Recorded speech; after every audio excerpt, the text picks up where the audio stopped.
Friends, आज हम बात कर रहे हैं यस बैंक की। यस बैंक के स्टॉक में काफ़ी समय से तेजी नहीं बन पा रही है। स्टॉक एक ही जगह पे ट्रेड कर रहा है और इस वजह से बहुत सारे लोग मायूस हो चुके हैं। उनको ये समझ में नहीं आ रहा है कि क्या यस बैंक के स्टॉक में कभी तेजी बन पाएगी या फिर ये लगातार थोड़ा थोड़ा करके नीचे गिरता ही जाएगा। लेकिन आज के कारोबार में बहुत ही ज़्यादा चौंकाने वाली बात निकल कर आई है। आज के कारोबार को अगर मैं डिस्कस करूं तो आप हैरान हो जाओगे। बहुत ही भयंकर मात्रा में बड़ी खरीदारियां हो रही है और वो खरीदारी के जो आंकड़े हैं वो बहुत ही ज़्यादा हैरान करने वाले हैं।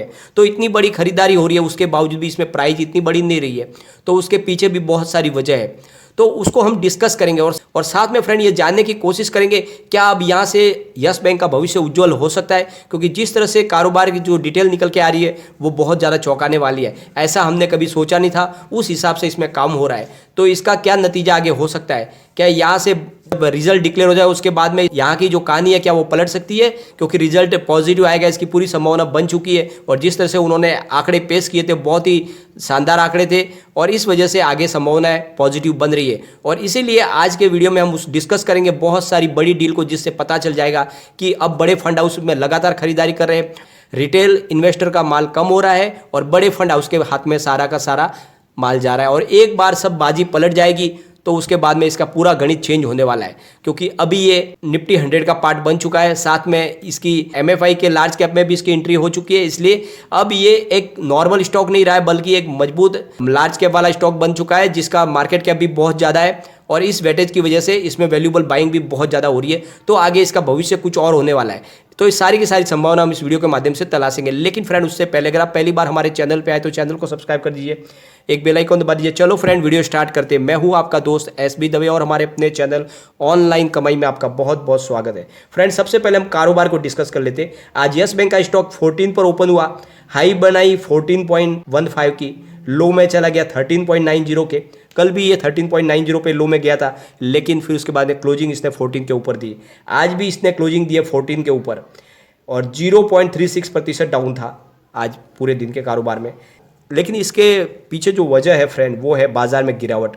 सेंसेक्स में आज 202 पॉइंट की गिरावट हुई और बैंक निफ्टी के अंदर भी गिरावट थी, करीब 60.30 पॉइंट की गिरावट थी, यानी 0.19% गिरावट थी बैंक निफ्टी के अंदर। तो प्रॉफिट बुकिंग हो रही है बैंकिंग शेयरों में और रिटेल निवेशक माल बेच रहे हैं यस बैंक का। और आज के जो बड़ी डील है वो बहुत ही ज़्यादा बड़ी मात्रा में बहुत डील हुई है और चौंकाने वाली डील है और वो साबित करती है कि बड़े फंड हाउस इसमें बहुत ज़्यादा सक्रिय हो चुके हैं। एक बार हम वॉल्यूम को डिस्कस करेंगे। बीएससी में 59,45,000 का वॉल्यूम हुआ और सामने 23,47,000 की डिलीवरी उठाएगी। डिलीवरी का परसेंटेज है 39.49%। एनएससी की बात कर लेते हैं। 7,49,80,000 का वॉल्यूम हुआ और सामने 2,91,67,000 की डिलीवरी उठाएगी और डिलीवरी का परसेंटेज है 38.90%। और फ्रेंड्स, काफ़ी दिन के बाद मैं ये कहूँगा कि आपको पिछले 1 से 2 महीने के बाद ये पहली बार वॉल्यूम के मामले में 2 नंबर पे आ चुका है। भयंकर वॉल्यूम बढ़ चुका है और ये साबित करता है कि इसमें अब आगे तेजी बन सकती है, क्योंकि बहुत ज़्यादा एक्टिविटी इसमें बढ़ चुकी है। बड़े fund house, mutual fund house इसमें भयंकर खरीदारी कर रहे हैं। एक बार हम आज के खरीदारी के आंकड़े आपके सामने मैं रखूंगा तो आप भी उसमें हैरान हो जाओगे। तो बाजार शुरू होते ही 9:18 पर 14 की प्राइस से 10,14,000 शेयरों की खरीदारी हुई है।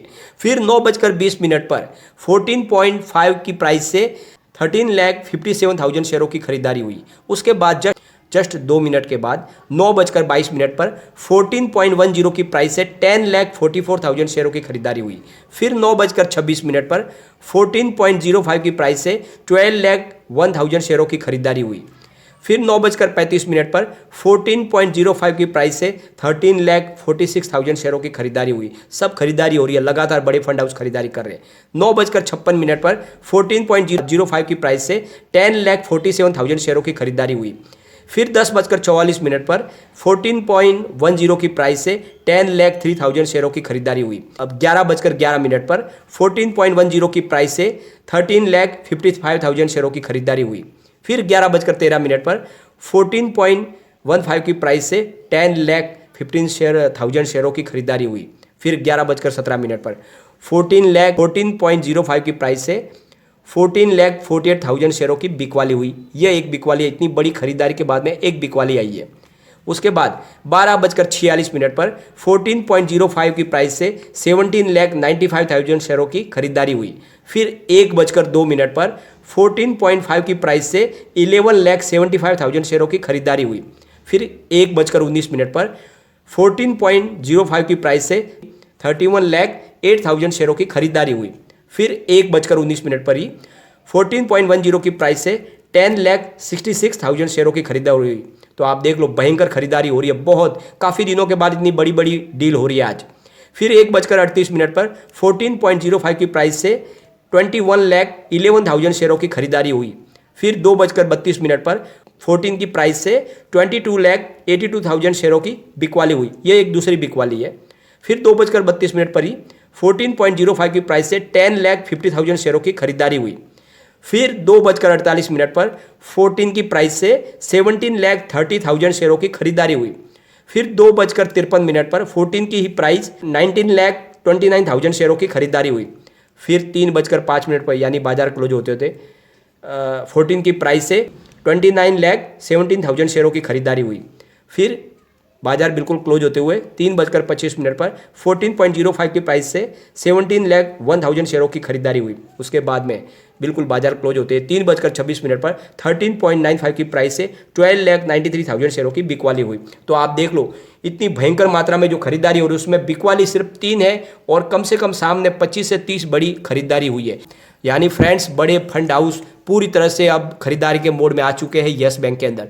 यस बैंक के ऊपर लगातार मैं वीडियो बनाता हूं और मैं रोज उसके कारोबार को डिस्कस करता हूं और कारोबार को मैं एनालिस करता हूं। आज मुझे काफ़ी दिन के बाद यानी पिछले 2 महीनों के बाद में इतनी बड़ी खरीदारी दिखी है यस बैंक के स्टॉक में बड़े फंड हाउस के द्वारा, और सिर्फ रिटेल इन्वेस्टर है वो माल बेच रहे हैं और इसी वजह से प्राइस इतनी बढ़ नहीं रही है, क्योंकि जो बड़े फंड हाउस है उनको तो अभी भी इस प्राइस में काफ़ी माल खरीदना है और इसी वजह से वो खरीदारी इस लेवल से कर रहे हैं कि इसमें प्राइस बढ़े नहीं। लेकिन खरीदारी बहुत ही भयंकर मात्रा में हो रही है और इसमें बिकवाली बहुत कम है। बड़े फंड हाउसेस में बिकवाली बिल्कुल नहीं कर रहे, बिकवाली हो रही है रिटेल इन्वेस्टर की, माल कम हो रहा है उनका, लेकिन खरीदारी बड़े फंड हाउस के हाथ, पूरा माल बड़े फंड हाउस के हाथ में जा रहा है। और एक बार जब पूरा माल उनके पास आ जाएगा तो फिर एक तरफा इसमें माहौल बनेगा। और फिर आगाह कर रहा हूँ कि इसमें आप अपना माल न बेचें, इस समय आप अपने माल को अपने हाथों में बनाए रखें।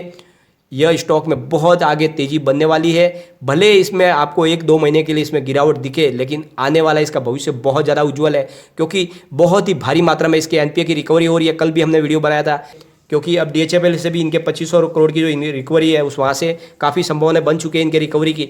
और भी बहुत सारे बड़े कॉर्पोरेट घराने जिन्होंने इनका पैसा डुबाया है, जिनका इनको बैड लोन बनाया है, उनके पास से बहुत ही भारी मात्रा में रिकवरी कर रहे हैं और इस वजह से आने वाले समय में बड़ी तेजी की संभावना यहाँ जरूर बनेगी। फ्रेंड्स, एक बात का ध्यान रखें, यस बैंक के स्टॉक को लगातार गिराने की कोशिश की जाती है। पहले से ही इसके टारगेट ऐसे दिए जा रहे हैं जो किसी के भी विश्वास में ना आए, वैसे टारगेट दिए जाते। यानी आपको पता ही होगा, जब इसका एफपीओ लाया गया था तो प्राइस 12 रुपये रखी गई थी। एसबीआई ने खुद इसकी अपनी होल्डिंग 10 रुपये के आसपास खरीदारी की हुई है इसमें बड़ी, तो उसके बावजूद भी 6 के जो टारगेट दिए जा रहे थे वो सिर्फ आपके हाथ से माल को छीनने के लिए दिए जा रहे थे। ऐसी टारगेट देके उसकी प्राइस को कम करने के ही उनके मंसूबे पाले हुए थे और अब वो इस लेवल पे खरीदारी कर रहे हैं, क्योंकि उनको पता है कि ये जो प्राइस है बहुत ही ज़्यादा फेयर है। 14 के नीचे स्टॉक जा नहीं सकता है। कल भी इसने 13.90 को टच किया था, लेकिन फिर ये 14 के ऊपर क्लोजिंग दी। आज भी ये 13.90 पर गया, लेकिन क्लोजिंग इसने 14 के ऊपर दी। तो ये साबित होता है कि इसकी प्राइस 14 पे फेयर है और इसके ऊपर इसकी प्राइस आगे ट्रेड करेगी। तो आपको ज़्यादा घबराने की जरूरत नहीं है, इसमें आप विश्वास के साथ बैठे रहे।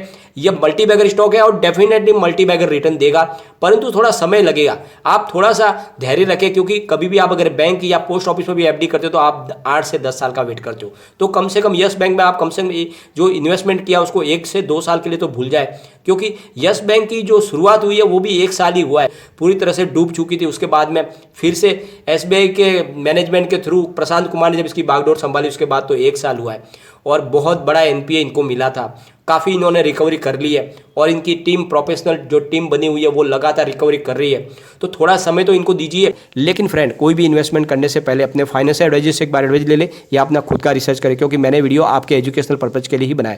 वीडियो पसंद आए तो लाइक शेयर कीजिए और चैनल को सब्सक्राइब कर दीजिए। Thank you friend.